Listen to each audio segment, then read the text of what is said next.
Hello, my friends. I'm Rick, and this is your seat at the table, and we are looking at the Damocles Sanction. This is was a surprisingly good novel, and read on his channel, did some reviews on it. He thought it was pretty good. You guys, some of you guys have the luxury and the time to burn through books and can read a lot. It took me a little bit longer to read this than some books do, in part because of just the way my life works and stuff like that. But as novels go, this one was pretty well put together, and there's some great combat scenarios in there. But the whole game, at the end of the day, the book is not dominated by that. It's dominated more about the political and social realities of being the first prince of the Federated Suns, and just being the leader of a major faction with the issues that come and go with that. Now, all that said, I have a couple disadvantages here, because keeping in mind there's still a lot of material, even recent stuff, that I'm not up to snuff with. So obviously, Julian's brother was, I believe it's his brother, was running the Caleb, and Caleb had some major bad luck, and it was an arrogant ass by the sounds of it. And of course, it didn't help that Matsura Toranaga was able to basically kneecap the Federated Suns military, in part because of Caleb's stupidity of massing them in one convenient location for that to have happened. But at some point during that reign, Julian was off adventuring someplace else. He was off campaigning in Steiner space, or for the Republic. I'm not exactly 100% sure exactly what and where. So obviously there's another novel or another source book or something that predates this stuff, because I have no idea how he ended up and what he was doing there. I just know that he came back after Caleb died. Excuse me, I'm not gonna. Sorry about the sneeze. Sometimes that comes and ain't a damn thing you can do, right? So I'm still a little vague on that. So get past all that stuff. So at the heart of this, the First Prince is assuming control of the Federated Suns, and had never been really in it. It was no point in his life that he figured that this would happen, that he would be the First Prince. In some analogs, that's not unlike Hans Davion's story. So, unlike that, Caleb, Ion Davion was quite an accomplished ruler, and he was definitely a battlefield general. He had no problems going into the field, and in part that was part of his problem. And he put himself out there. And then they called him the Hound for a reason, because he was doggedly determined to do something. He was going to do it, and to the point where it ended up costing him his life. He did it. He died saving the men of his command, yes, but he still, as rulers go, made a piss poor decision. Anyway, this put Hans Davion on the throne. So in this case, Julian Davion is now finding himself dealing with a pretty much beat up Federated Suns. Federated Suns had lost New Citrus to the Capellans, and then had to go back and fight a battle and to regain it. He's having the same problem on the Draconis March side of things, where the Toranaga in the DCMS manages to cut a big wide swath right through the Federated Suns, and ending up on capturing New Avalon. And this is where some of the stuff, for me, the story starts to get, the larger picture starts to get a little wonky or a little bit questionable. So Toranaga takes a bold gesture and a chance, and is successful. So basically, he cuts a path to New Avalon, and one that in the long run, any tactician worth their salt is going to look at that and go, he's not going to be able to sustain it. It's one thing to capture a place like New Avalon. It's another thing to control it for generations. You don't do that when you have a narrow pathway to your homeworlds. Ideally, he should have taken the majority of the Draconis March in conjunction with New Avalon, because then he would have depth behind his foray, his dragon's tongue. would have depth to it, and it doesn't. This means he's extended himself out. You extend your neck far enough, you're just begging to have it cut off. So for all the brain work, all the genius, all the savvy that's attributed to Matsura Toranaga, I still have to come back with that full circle and go, really? Did he actually think he was just going to take New Avalon and hold it indefinitely? And he had to know, politically speaking, being so far from his, quote, puppet coordinator, put him at a very big disadvantage. And for all of his genius, that's pretty stupid. You know, once again, you lead from the front. Sometimes the front leaves you behind. So who knows? You know, he removed himself from the seats of power from the Combine, and it cost him. He also had taught his protege pretty damn well, and she reached a point when she realized he was no longer valuable to her. He was actually more valuable if he didn't come home. And so she arranged for that. And basically, he gets hammered from both the Federated Suns, who are definitely going to come back for their capital world, and they're going to do it with a vengeance as soon as they can, and from the lack of support from his supposedly his supposed leader and his peers. You had to wonder why. Is it honor and pride that prevented Toranaga from just sacking the crap out of New Avalon and then withdrawing? Or what is it? What was his reasoning for sitting on it, thinking the whole House Davion would crumble and fall apart, and that's what he would get to take? You know, it's hard for me to put my feet in his shoes because, once again, there's so much of his story that I'm not familiar with. I don't know how we got here. I just know where we're at.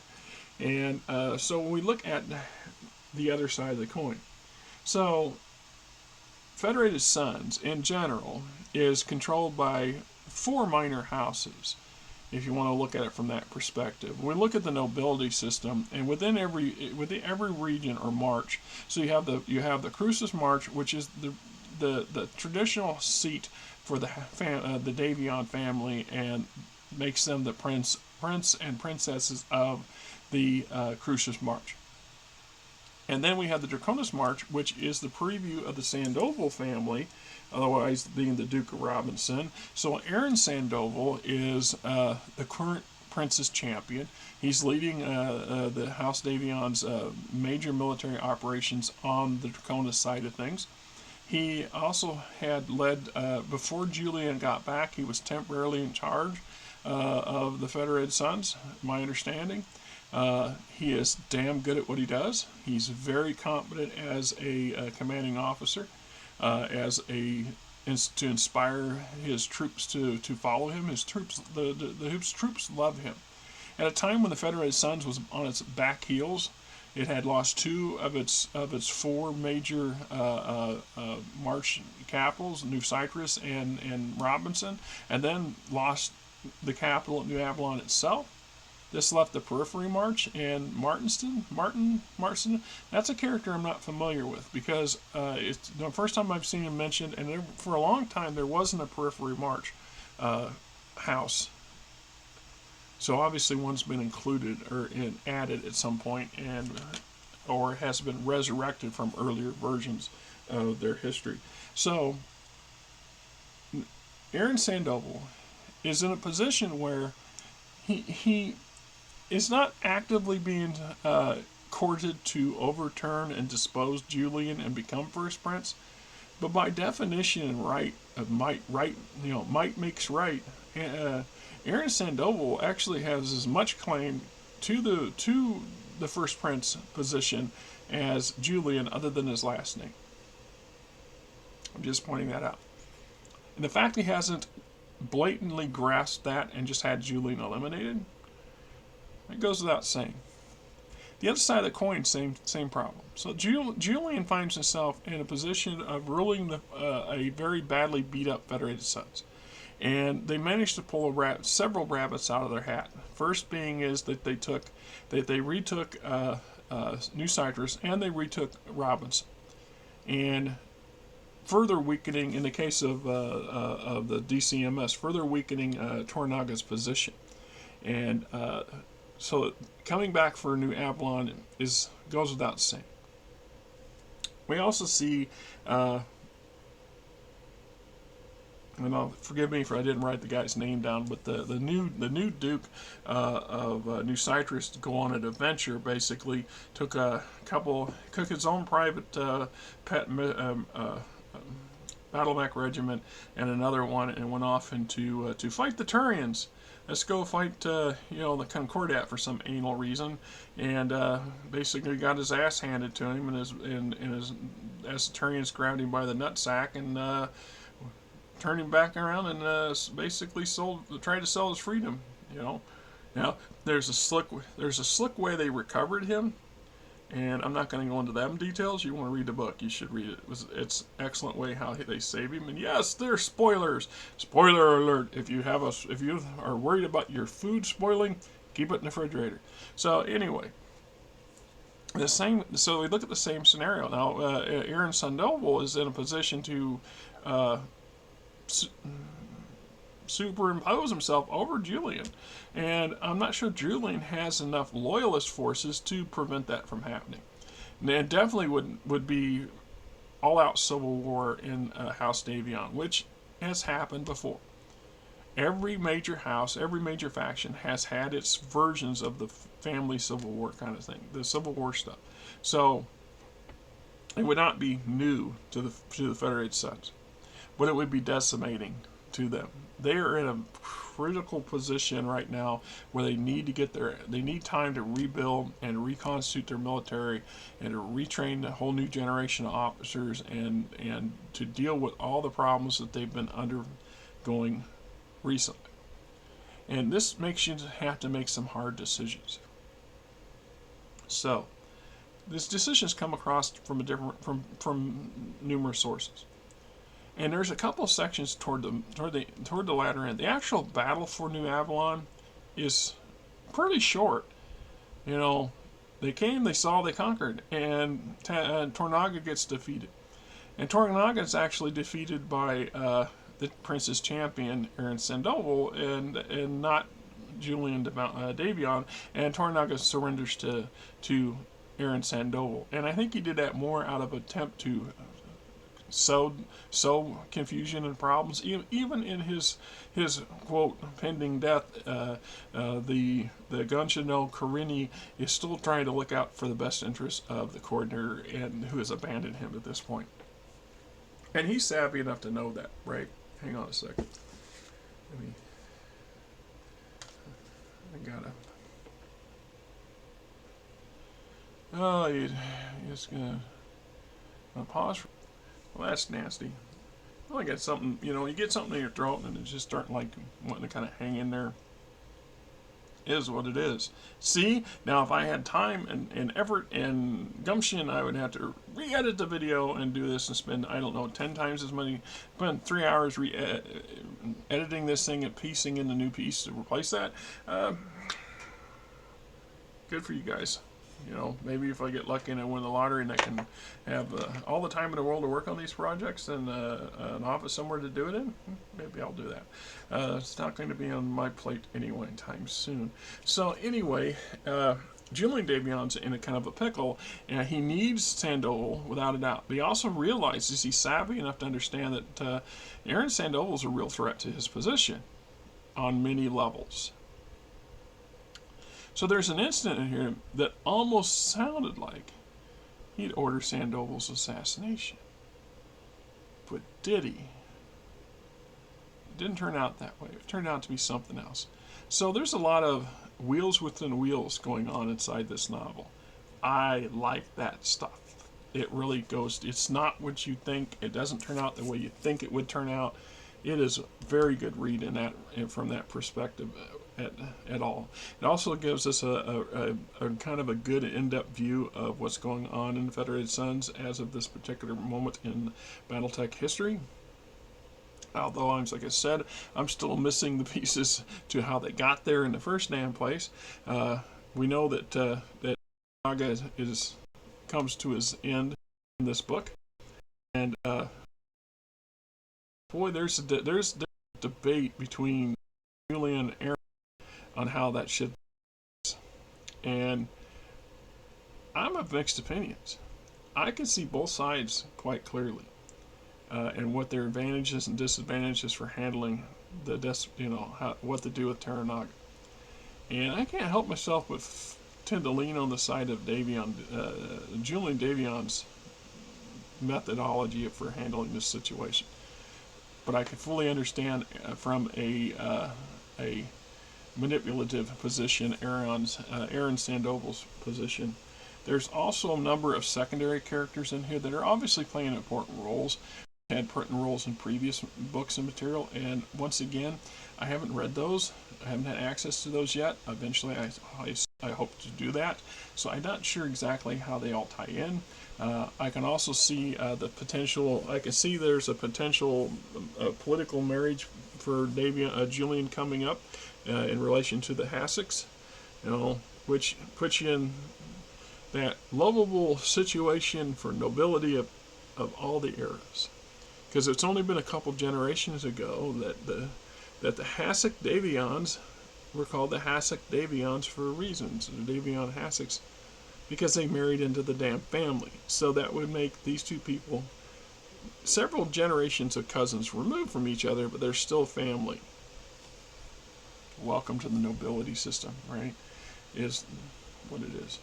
Then there's also a position where Julian tries to rein in Aaron and give him some, it's not to say desperately, he definitely needs Aaron's military standing and capabilities, his knowledge, more importantly, the loyalty that he's inspired in the troops, in a point when the AFFS has been at its lowest in centuries, morale speaking. So he's crucial to any success for the near future for the Federated Suns. And Julian is savvy enough to understand that, but he's also savvy enough to understand how big of a threat that makes Aaron. Right? So he makes a proposal to Aaron that would basically put him on a leash. But Aaron's no fool. Aaron also understands his position, also understands his obligations. And he checks and counters Julian pretty savvy, pretty quick, and in a way that you don't want to root for the guy. I mean, really? You stood up to your boss and told your boss which side the bread was buttered on, and a damn thing Julian can do about it. But I still get the idea that at the heart, these two potential contenders for the first prince position are in the same house. They see the same path and the same needs that need to happen for the Federated Suns to fully recover and to return to their glory, to return to their ability to defend themselves, and then go on the offensive. They have taken a whooping, and if it wasn't for the truth is, if it wasn't for the dissolution of the Republic of the Sphere, it's likely that things have still gone further south for the Federated Suns, in my opinion. So, anyway, that's my take, and this is a damn good book. Mr. Cervella, if I'm pronouncing it, and Michael, if I'm pronouncing it wrong, my apologies. Hey, and Michael's also the name of my second son, right? And not that we're related, but damn good book. Excellent material. I look forward to reading another book from you, sir, and I hope that it's in the same venue. This is definitely not amateur hour by any means. There are layers in here, and I fully expect to go back and reread this here in a few months. It's always good to read something. This is from personal experience, but also I've learned from plenty of other places. It's always good to read something and then put it aside and come back, not god-awful time later, but stay within 6 months and reread it, because you're going to find things you missed the first time. It's like a movie. If you watch a movie and then you come back and rewatch that movie, you will see nuances and details that you weren't noticing the first time around because you were focused on the entertainment and the movie. There are so many wheels inside of this gearbox here. It's definitely worth time to take it apart and examine them in a little more detail. Anyway, that's my opinion and on the Damocles Sanction, and I hope you guys have yourself a great weekend. Until next time, this is Rick. Going on, my friends. This is Rick, and hey, if you like the channel, please hit the subscribe button, hit the like button, tell your buddies, tell your friends, tell your coworkers, tell anybody else that's in the gaming industry or gaming fandom that says, hey, this is a channel worth checking out, right? Till next time, I hope you guys have yourself